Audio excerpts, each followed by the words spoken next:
Integrity, this is Houston. Are you ready for the event?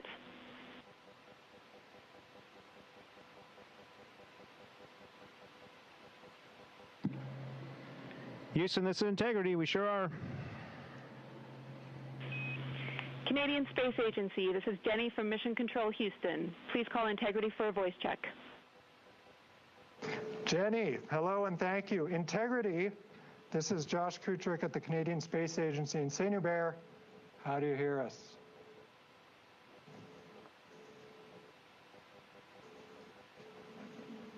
He hears us.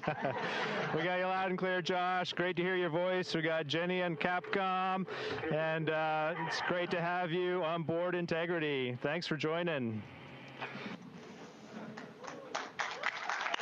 Thank you, guys. We're good? Thank you, thank you, thank you. Jeremy, and to your crew aboard, we have a very special guest tonight who would like to say a few words to you.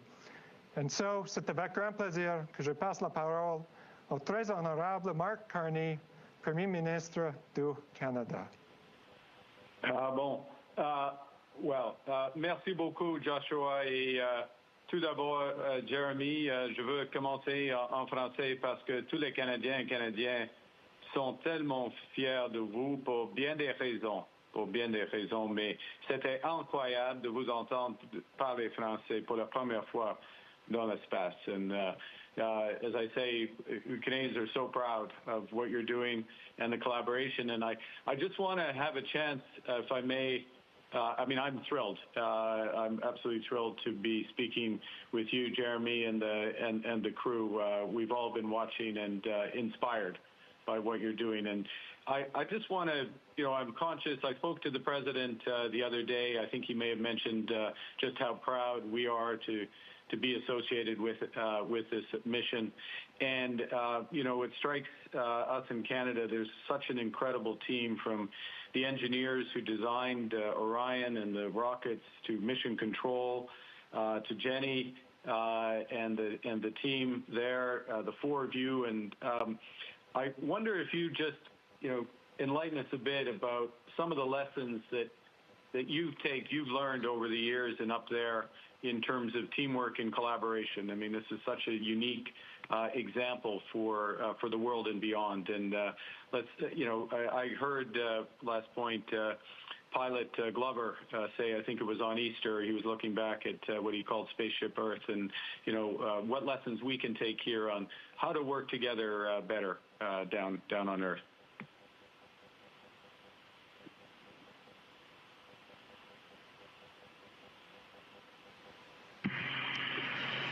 Premièrement, c'est un honneur pour nous d'avoir le Premier ministre à bord le vaisseau Integrity.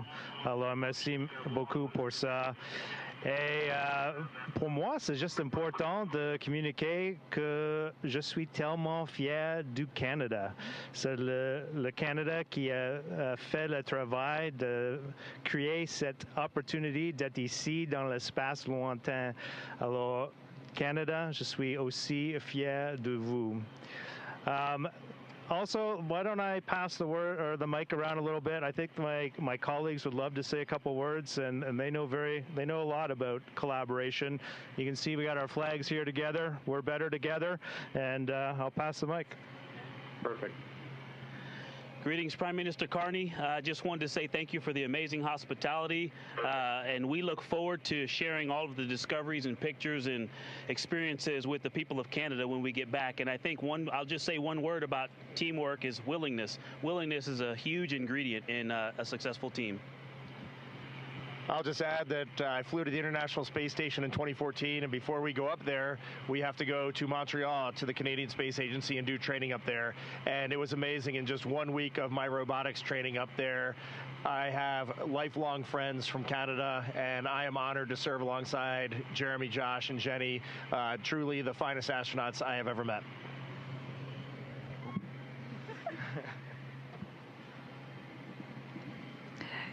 I completely agree. I love my crewmates' words. I think we're so in agreement on this. And really, the answer to your question, in so many ways, we are an example, I hope, of that collaboration, about how when you go together, when you bring in partners and contributors that are all excited about the same mission but have different talents, how you can go so much farther. It may be more complicated, but I think what we've shown time and time again, both in the International Space Station and with this vehicle and this mission, is that the impacts are just so much greater and they're compounded.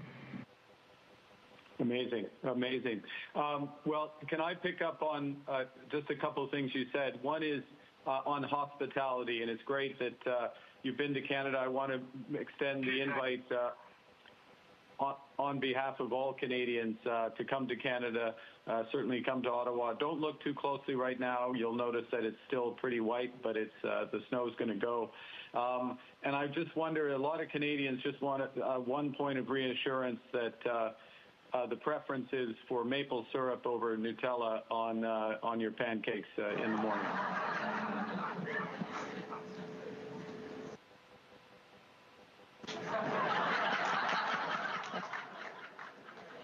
I'll take that as a yes. I hope. Absolutely, sir.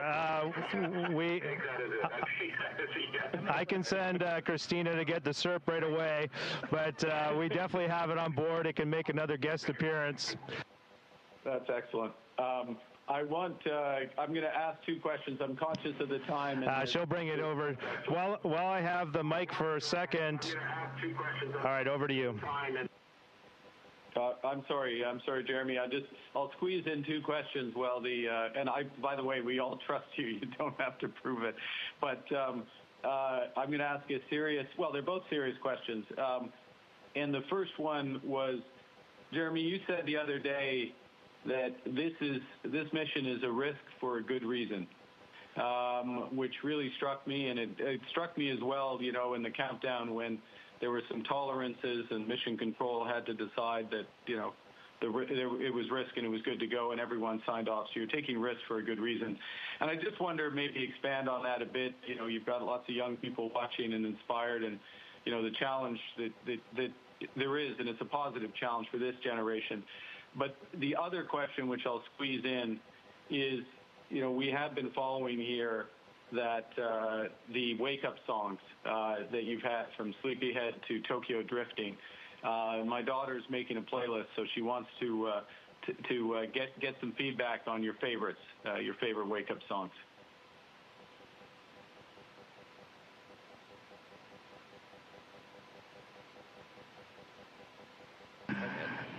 Well, I'll start with the wake-up song, and maybe I'll get it from the crew. But my family suggested the one this morning, Under Pressure, and so that's been my favorite so far. How about I go around? And then I'll wrap up this question. My wife actually replaced one of my songs with a song, Mandisa, Good Morning, and it's just it was actually really pleasant to wake up to, and so I give her a shout out, and that was my favorite one. And I won't quite take responsibility for Pink Pony Club, although it probably is my responsibility. But Tokyo Drifting is a song that my daughters and I listen to every year when we go on our annual vacation to Florida. And so that one meant the most to me. Yeah, the wake-up songs have been absolute perfection. However, they did cut off Pink Pony Club before the chorus, so I really was just singing it all day after that. My song was Sleepyhead because it was after a 4-hour nap after being awake for I'm not sure how long, but many, many, many, many hours, and I knew that we would need a little backup on that. All right, and my second favorite song will be on Landing Day, but I'll let you wait to see what that one is. I think it's appropriate for the day. The one more thing you asked about risk, and we do think risk is necessary, but calculated risk, well thought out risk, and risk that you balance with others. And so for youth that are making those decisions, do it in collaboration with others. People will point out when you're out over your skis, and so you have to be smart about how you take risks. But as a country, we have to be willing to have some failures, and we fail in this space program, but we assure ourselves we're not going to stay or rest in those failures. We're going to push through them. And so as you've been leading our country country, we know we have to do some things. We have some work to do. We have to be willing to have some failures and be okay with that, but ultimately knowing that we're just going to persist and win in the final calculation. Before you leave us, Prime Minister, I did want to show you this. We have this on board flying, and when we get back, we'd love to make sure this gets to you. So I wrote your name on the back, well, your title on the back. Make sure that it gets to you. Over to you. Thank you, Jeremy. If I may, thank you, Reed, Victor, Christina, Jenny. Extraordinary experience. And I'll just reinforce what you just said. Whether it's in Canada, the United States, right around the world, the examples that you're showing of how to reach literally for the stars, reach for the moon, and not just be satisfied with that, because you're setting a platform for the world to go even farther. And it's hugely inspiring in all walks of life. Canadians couldn't be more proud of you personally, but this mission and our collaboration with the United States. So thank you for making the time, and Godspeed, and enjoy the rest of the mission. And we look forward to seeing you here at some point in Canada for maple syrup on pancakes.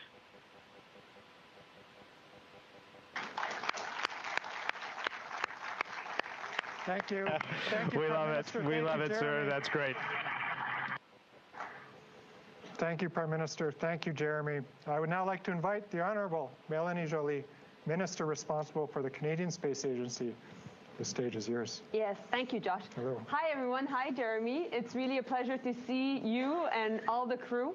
Ça me fait vraiment plaisir de te voir. Écoute, on est extrêmement fiers, tout le monde ici, la grande famille de l'Agence spatiale canadienne. On te dit bonjour, puis on dit à quel point on est fiers de toi. And what I wanted to tell you is how much I've heard time and time again, people from across the country saying, oh my God, we're so not only proud, but it's good news. We're following because they're providing hope, and Jeremy is actually helping us go through our days. Because sometimes things can be a bit heavy, and there is sometimes anxiety, but all of you four have been really, really good news. And so I just wanted to convey that. And now, I know we can talk about maple syrup, and yes, you guys, you're invited to come here. Bien entendu, on va vous amener à la cabane à sucre avec plaisir. Avec plaisir. Mais j'aimerais savoir, what, now that you're a bit, you know, you've gone the furthest away from Earth and therefore from humankind, I have a deep question. Do you have a new perspective on humankind as you're coming back, or not? Does that change your point of view on things, or not? It just, you know, I think it's a question that many of us ask each other.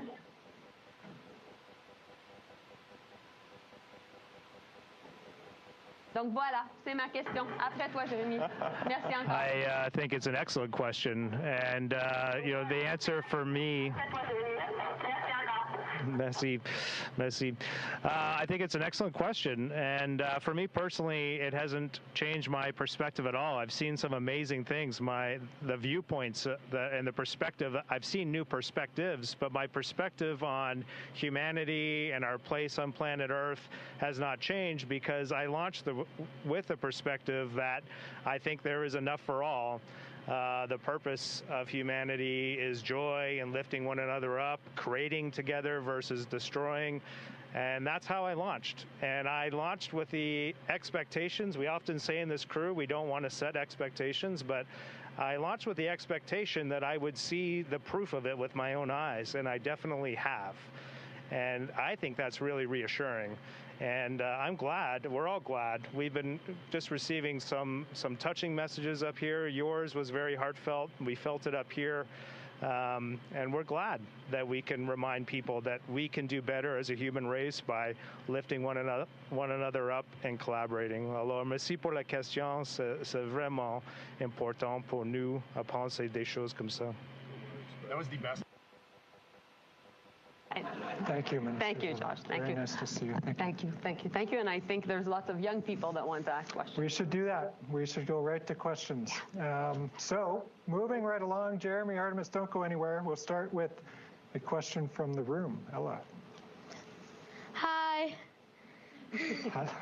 I am Ella Mae McCumber, and I'm from Gunawaga, and I attend to a Gunawaga Survival School. How does seeing Earth from space change your view on life?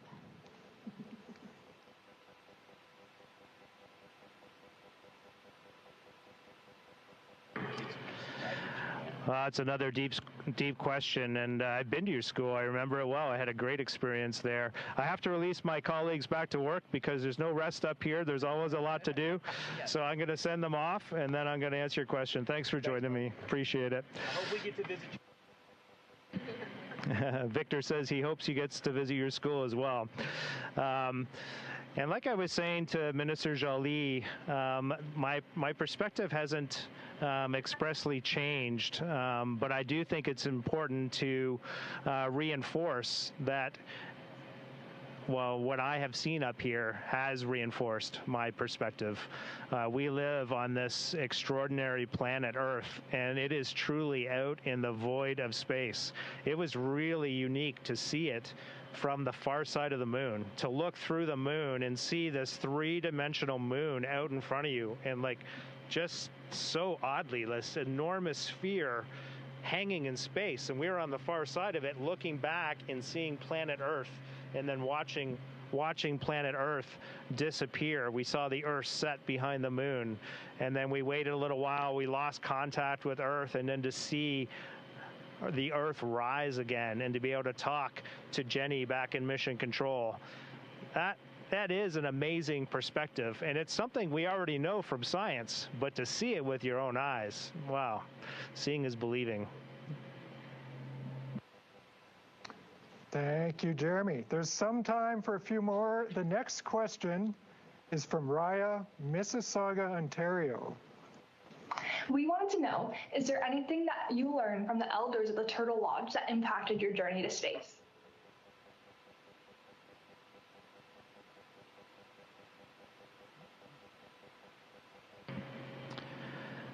Oh, I love that question. Yeah, I've had many Indigenous elders spend time with me on my travels across the country, and I've always enjoyed it. If I can give you one piece of advice, sit with your elders and ask questions, but listen intently. Every time I've stopped to listen, I learn these amazing things. You've probably seen my mission patch. I have it with me here. I flew with it on my kneeboard, actually. Let me make sure I got it upside right. You've probably seen this. This encompasses a few of the things that I learned from the elders. But when I left the Vision Quest, I had a better understanding of it. And these animals in our patch, in this patch that was created by Anishinaabe artist Henry Guimont from the Turtle Lodge, these animals represent some things that I try to think about every day. My mantra when I wake up is I am just going to try to spend my day walking with these attributes.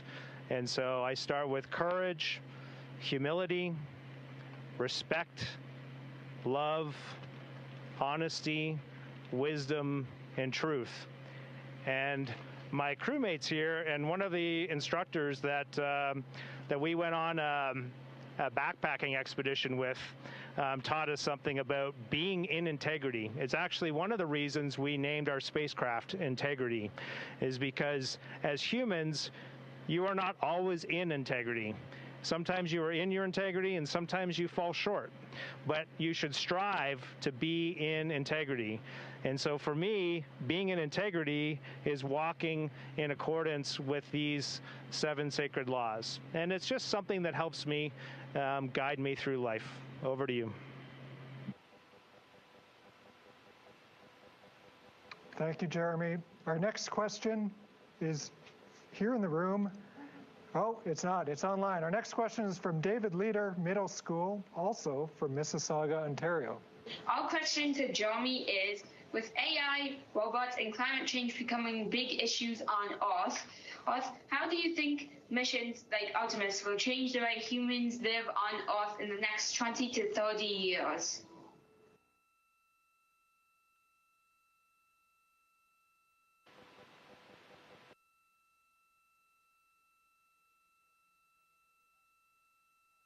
about comms being hard with spacecraft. Who's there? Is it? Jeremy, if you hear this, I'm going to repeat the question. It was, with AI, robots, and climate change becoming big issues on Earth, how do you think missions like yours will change the way we live here in the next 20 or 30 years? Hopefully you can still hear me, but humans are always pushing the boundaries, always inventing. If you hear this, I'm going to repeat the question. It was, with AI, robots.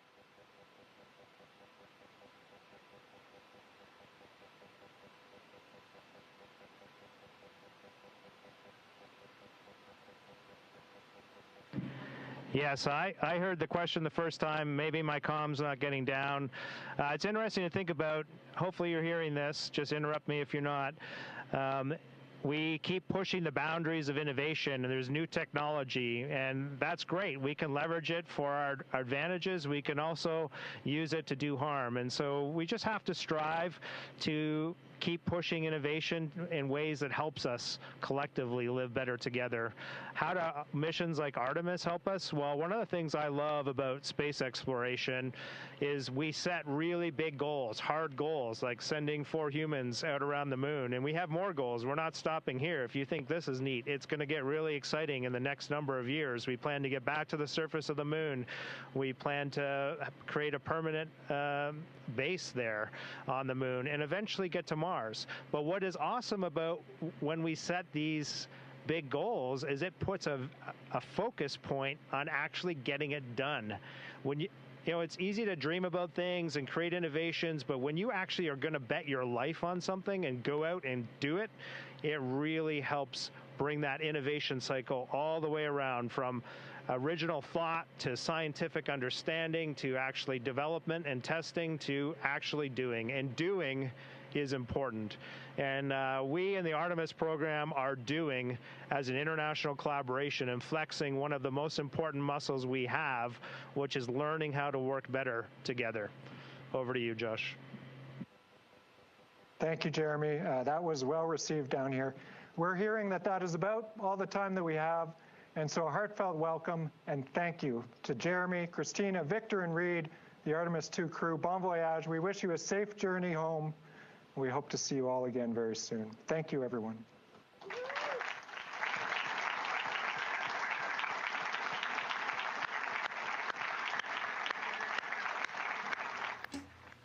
Integrity. This is Houston ACR.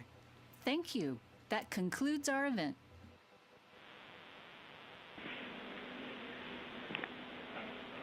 Merci tout le monde. Thank you to all participants. Integrity. We are now resuming operational audio communications. Thank you, Josh. The crew says thank you. Integrity.